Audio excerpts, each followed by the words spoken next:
Hello friends, welcome back to my channel. क्या दुनिया का नया सुपर पावर दम तोड़ रहा है? पिछले 3-4 डेकेड्स में सबसे ज्यादा चर्चा का विषय रहा है चाइना और उसका बढ़ता इन्फ्लुएंस। इकोनॉमी, डिफेंस या टेक्नोलॉजी, चाइना हर रेस में आगे बढ़ता गया। लेकिन पिछले 5 वर्षों में चाइना के ग्रोथ रेट्स कम हो गए हैं और शोर होने लगा है कि चाइना की स्टीम कभी तो निकलनी ही थी। और कोविड-19 वो टर्निंग पॉइंट था जिसने चाइना को हिला दिया और अब उसका इंजन पटरी से उतर ही गया समझो। ये वीडियो है चाइना की ग्रोथ को एनालाइज करने के लिए, उसकी करंट प्रॉब्लम्स को समझने के लिए और उसका फ्यूचर देखने के लिए। इस वीडियो को हम 4 हिस्सों में बांटेंगे। 1990 से 2020 तक की बिग लीप, 2021 के बाद का परफॉर्मेंस और प्रॉब्लम्स, अगले 5 से 10 सालों के लिए चाइना का पॉलिसी डायरेक्शन और द मिलियन डॉलर क्वेश्चन, क्या हिस्ट्री रिपीट होगी या फिर चाइना अपनी रफ्तार खो रहा है? तो चलिए शुरू करते हैं। 1990 में चाइना की जीडीपी थी 360 बिलियन यूएसडी। भारत भी काफी करीब था, सिर्फ 40 बिलियन डॉलर्स का ही फर्क था। अमेरिका इन दोनों के मुकाबले बहुत बड़ा था। उसकी इकोनॉमी भारत और चाइना से लगभग 20 गुना बड़ी थी। वर्ल्ड इकोनॉमी में यूएस 27% कंट्रीब्यूट करता था, जबकि इंडिया और चाइना कंबाइंड 3% के आसपास थे। सदियों तक इंडिया और चाइना ग्लोबल इकोनॉमी में इतने ही करीब रहे थे। सन 1700 से पहले तक ये दोनों मिलकर वर्ल्ड इकोनॉमी में 60 से 65% तक कंट्रीब्यूट करते थे। क्या गलत हुआ, ये जानने के लिए आप मेरा ये वीडियो देख सकते हैं। अगर हम फास्ट फॉरवर्ड करते हैं 2020 में, तो चाइना की जीडीपी हो गई है 15 ट्रिलियन यूएस डॉलर्स, यानी 30 सालों में 4000% से ज्यादा का इजाफा, 8.7% के एवरेज एनुअल ग्रोथ रेट के साथ। भारत की ग्रोथ भी काफी इंप्रेसिव रही है। इंडिया ने 6% सालाना के रेट से ग्रो किया और अपनी इकोनॉमी को 1000% बढ़ा दिया। लेकिन देखिए, ग्रोथ रेट्स में एक छोटा सा अंतर भी सालों में कितना बड़ा फर्क डालता है, और इसीलिए कंपाउंडिंग को दुनिया का 8वां अजूबा कहा जाता है। 2020 तक चाइना वर्ल्ड इकोनॉमी में 17% कंट्रीब्यूट कर रहा था। इस ग्रोथ के 6 मुख्य कारण थे। Growth of private sector in businesses, increase in minimum wages, liberalisation और फॉरेन डायरेक्ट इन्वेस्टमेंट्स, मैन्युफैक्चरिंग और एक्सपोर्ट्स पर जबरदस्त फोकस, इंफ्रास्ट्रक्चर और पब्लिक यूटिलिटीज की ग्रिड बनाना, और टेक्नोलॉजी का अडॉप्शन। इन 6 पॉइंट्स पर डेकेड्स तक यूनिडायरेक्शनली काम किया गया।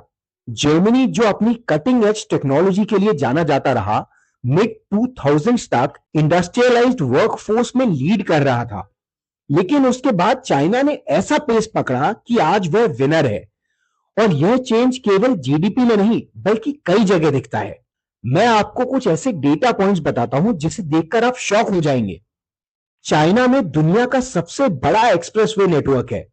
उसके कुल रोड नेटवर्क का 3.5% एक्सप्रेसवे है। यूएस में यह सिर्फ 1.2% है और इंडिया में सिर्फ 0.1%। चाइना मीलों आगे है। हाई स्पीड रेलवे का दुनिया का 67% नेटवर्क चाइना में है। यूएस में कोई डेडिकेटेड कॉरिडोर्स नहीं है, जबकि इंडिया का पहला high speed railway network between Ahmedabad और मुंबई 2029 या 2030 तक ही पार्टली एक्टिव होगा। चाइना में 47 लाख 5G टावर्स हैं। यूएस में यह नंबर है 1.5 लाख और भारत में 5 लाख। चाइना हर साल 16 लाख से ज्यादा पेटेंट एप्लीकेशंस फाइल करता है। यूएस के लिए यह नंबर है 5 लाख और इंडिया के लिए सिर्फ 75,000। यानी चाइना क्वांटिटी के साथ साथ रिसर्च और डेवलपमेंट पर भी फोकस कर रहा है। कोविड ने चाइना को भी रोका और 2020 में चाइना केवल 2% से बढ़ा। पिछले 5 सालों में चाइना का ग्रोथ परसेंटेज अपने पिछले हाई से काफी कम रहा है।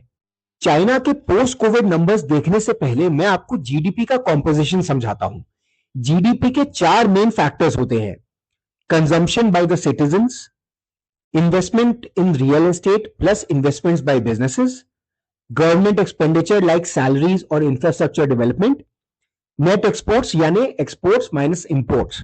चाइना की स्लो इकोनॉमी के प्राइमरीली 4 रीजंस रहे हैं, और ये फर्स्ट रीजन दिखाता है कि इकोनॉमी कितनी भी बड़ी हो, क्राइसिस कभी भी आ सकता है।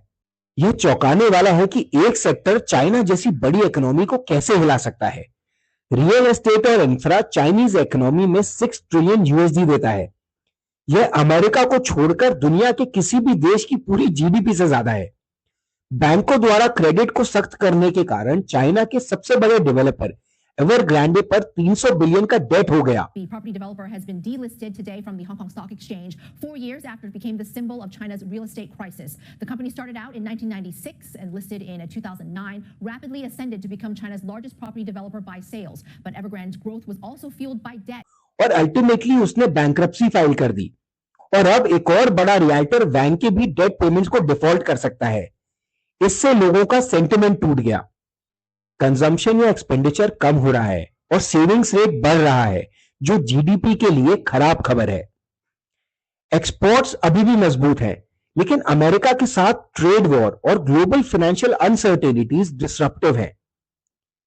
डोमेस्टिक डिमांड में कमी और ग्लोबल अनसर्टेनिटी के कारण बिजनेसेस का फ्यूचर प्रॉफिटेबिलिटी में कॉन्फिडेंस कम हुआ है और इन्वेस्टमेंट्स कम हो गए हैं।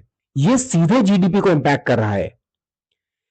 ये चारों फैक्टर्स इतनी आसानी से खत्म नहीं होंगे और इसीलिए चाइना की ग्रोथ को लेकर जो चिंताएं हैं वो फंडामेंटली करेक्ट है। अब हम देखते हैं कि चाइना इन प्रॉब्लम एरियाज को कैसे टैकल करने की कोशिश कर रहा है। चाइना अपनी इंडस्ट्री और लेबर पॉलिसी में कुछ फंडामेंटल बदलाव कर रहा है। चाइना का latest 5 year plan 2 main areas पर जोर देता है। इनकम, मिनिमम लेबर वेजेस और हाई टेक मैन्युफैक्चरिंग में एम्प्लॉयमेंट्स बढ़ाकर लोगों की इनकम बढ़ाना। Industrial shift, labour intensive low value aided manufacturing जैसे खिलौने और कपड़े से high tech high value aided manufacturing जैसे चिप्स, सेमीकंडक्टर्स, ऑटोमोबाइल्स, रोबोटिक्स की ओर इंडस्ट्री को शिफ्ट करना। हाई टेक मैन्युफैक्चरिंग में चाइना को रेयर अर्थ एलिमेंट्स काफी मदद करेंगे, क्योंकि चाइना दुनिया की 70% रेयर अर्थ को कंट्रोल करता है। इन दोनों रेमेडीज से चाइनीज इकोनॉमी में 2 बेनिफिट्स एक्सपेक्टेड है। प्राइवेट इन्वेस्टमेंट बढ़ेगा जिससे जीडीपी बढ़ेगी। वेजेस बढ़ने से कंजम्पशन बढ़ेगा जो जीडीपी को बूस्ट करेगा। यह प्लान कागज पर तो अच्छा लगता है, लेकिन इन चीजों को करना कहने से कहीं ज्यादा मुश्किल है। क्या चाइना का राइज सस्टेन रहेगा या फिर वह बिखर जाएगा? अक्टूबर में शी जिनपिंग और डोनाल्ड ट्रंप की साउथ कोरिया मीटिंग से कुछ हिंट्स मिलते हैं। यूएस ने चाइना पर टैरिफ्स को 10% कम कर दिया है, जिससे अब इफेक्टिव टैरिफ्स 20% रह गए हैं। यह तब हुआ है जब चाइना सबसे ज्यादा रशियन ऑयल खरीद रहा है, जो कि ट्रंप का एक बड़ा मुद्दा है। और यूएस को सीधे धमकी के तौर पर चाइना ने रेयर अर्थ एलिमेंट्स के एक्सपोर्ट्स पर रोक लगा दी है। यह दर्शाता है कि चाइना के पास बड़ी बार्गेनिंग कैपेसिटी है और यूएस कितना भी शोर मचाए, उसका रेयर अर्थ के बिना काम नहीं चलेगा। This is a sign of future of global trade.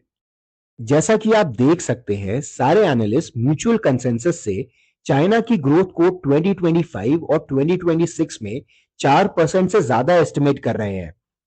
Analyst को उम्मीद है कि आने वाले सालों में चाइना हाईटेक मैन्युफैक्चरिंग में अभूतपूर्व बदलाव लाएगा। To cut it short, China शायद अपने हाईएस्ट ग्रोथ रेट्स को अब दोहरा ना पाए, लेकिन अब चाइनीज इकोनॉमी इतनी बड़ी हो गई है कि अगर 4% की ग्रोथ को भी बनाए रखने में कामयाब हुए तो वो 2040 तक यूएस को पीछे छोड़ देगा और तब तक टॉप पर बना रहेगा जब तक इंडिया उसे पछाड़ नहीं देता। सवाल यह है कि इंडिया कब तक चाइना को पीछे कर देगा? आपकी क्या राय है नीचे कमेंट्स में जरूर बताइए। चैनल को सब्सक्राइब करें। मैं आपसे किसी और वीडियो में जल्द ही मिलूंगा। टिल देन अपना ध्यान रखिए। Good day, good luck.